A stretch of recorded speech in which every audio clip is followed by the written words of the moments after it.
Bonjour. Dans cette vidéo, on va voir une propriété qui met en évidence la relation entre la continuité en un point A et la continuité à droite en ce point et la continuité à gauche en ce point. Alors, passons à la propriété.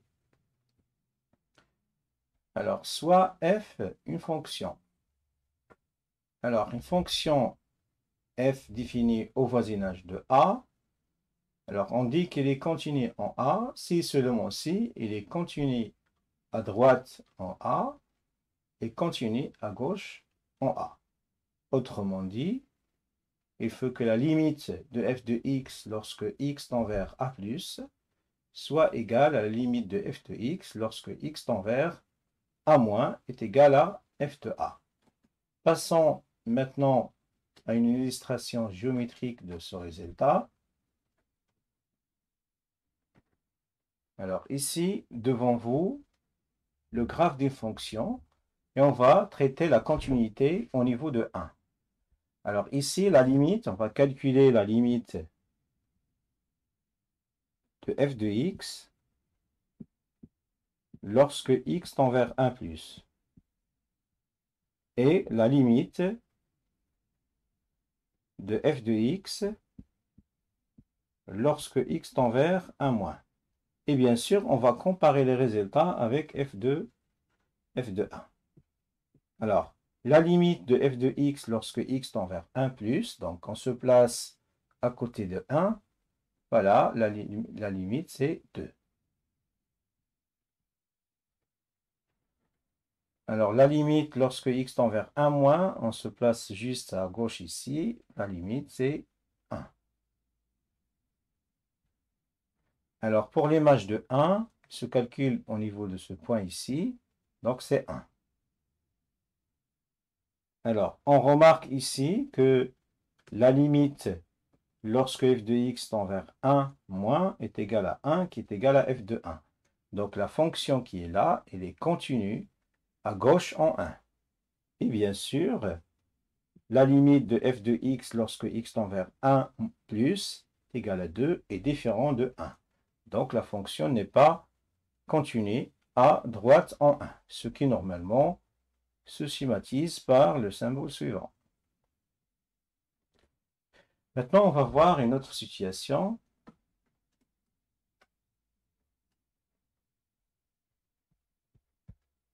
Voilà la situation suivante. Ici, vous remarquez normalement la limite lorsque x tend vers 1- c'est toujours 1. Et la limite de f de x lorsque x tend vers 1+, c'est toujours 2. Mais normalement, ce qui change, c'est l'image de 1. Au lieu de 1, il devient 2. Donc ici, la limite, c'est 2.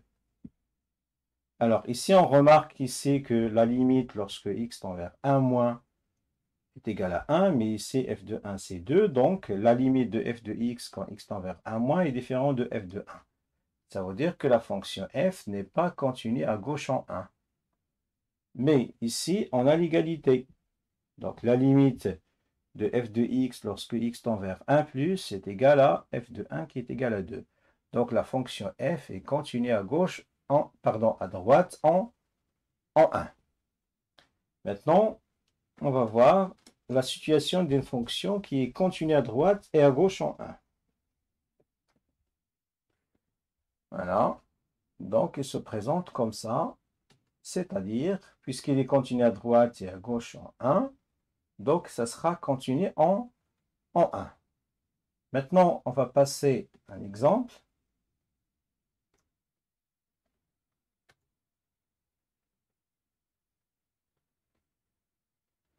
Alors, soit la fonction f définie par l'expression suivante, f de x est égal à x-3 divisé par racine de x plus 6-3 si x est strictement supérieur à 3, et f de x égale x carré moins 9 divisé par x moins 3 lorsque x est strictement inférieur à 3, et l'image de 3 c'est 6.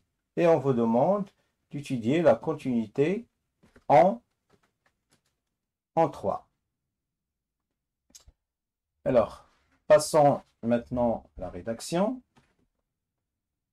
Alors, Alors, pour passer normalement à la continuité en 3, alors ici, on a la limite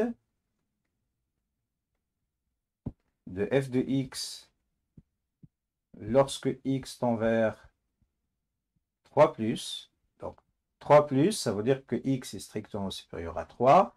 Donc, on va prendre l'expression correspond à x strictement supérieur à 3, c'est-à-dire l'expression qui est là. Donc, on va prendre l'expression correspond à x strictement supérieur à 3, c'est-à-dire x moins 3 divisé par racine de x plus 6 moins 3. Alors, maintenant, on remplace. Ça va donner la limite lorsque x tend vers 3 plus de x moins 3 divisé par, alors, racine de x plus 6 moins 3. Alors, je vais multiplier par l'expression conjuguée.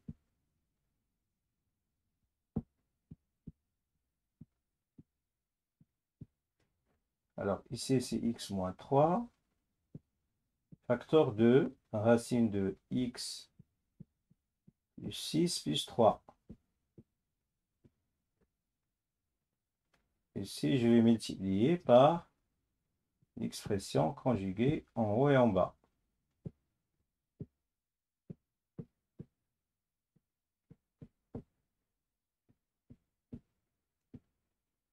Alors, ici, ça donne quoi? C'est la limite lorsque x tend vers 3 plus de x moins 3 facteur de racine de x plus 6,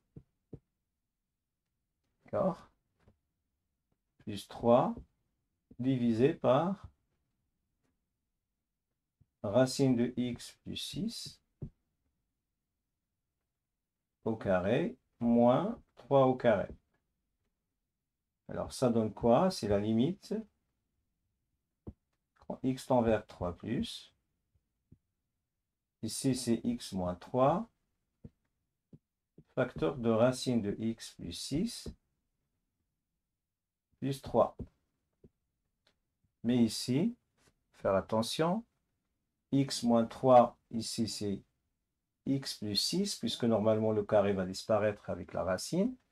Ici, 3 au carré, c'est 9. X plus 6 moins 9. On calcule 6 moins 9, ça fait 3. Donc, il reste x moins 3 ici. Donc, après simplification, on trouve quoi? Donc, ça se simplifie avec ça. La même chose ici, se simplifier. Il reste, c'est la limite de racine de x plus 6 plus 3. Quand x tend vers 3 plus. Alors, après calcul, on remplace. 3 plus 6, ça fait 9. Racine de 9, c'est 3. 3 plus 3, ça fait 6.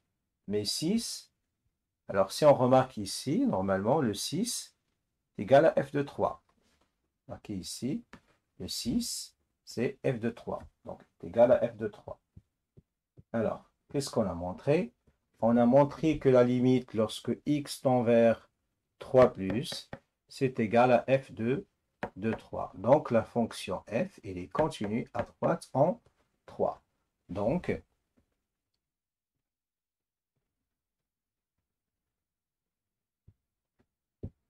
f est continue à droite en 3.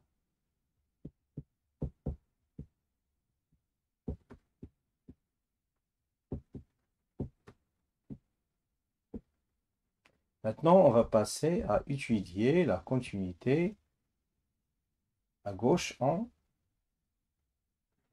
3. Alors, la continuité à gauche, on calcule la limite.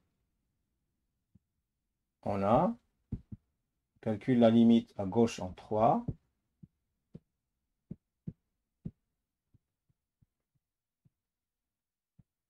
Donc, ce qui revient normalement à prendre la limite. Normalement, ici, x tend vers 3 moins, ce qui correspond à x strictement inférieur à 3, c'est-à-dire on va prendre l'expression qui est là. Donc c'est x au carré moins 9 divisé par x moins 3. Alors lorsqu'on remplace directement, on trouve 0 divisé par 0, donc il faut simplifier par x moins 3. Il faut mettre en évidence x moins 3 en haut et en bas et puis simplifier. Donc ça va donner quoi? C'est la limite. Lorsque x tend vers 3 moins de x moins 3, facteur de x plus 3, divisé par x moins 3. On simplifie. Elle reste quoi? C'est la limite de x, quand x tend vers 3 moins, de x plus 3. On remplace, on trouve 6. Donc ici, la même chose. 6, c'est f de 3, donc la limite de f de x, lorsque x tend vers 3 moins, c'est égal à f de 3. Donc, f est continu à gauche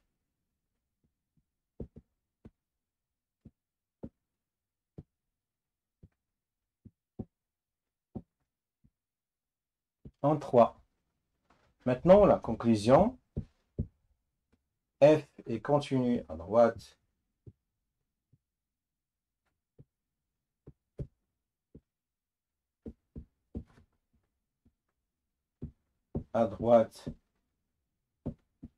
et à gauche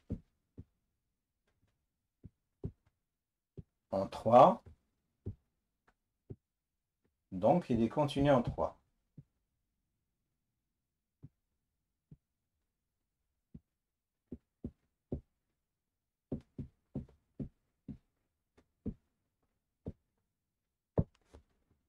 Voilà, on a fini cet exercice. Merci pour votre attention et au revoir.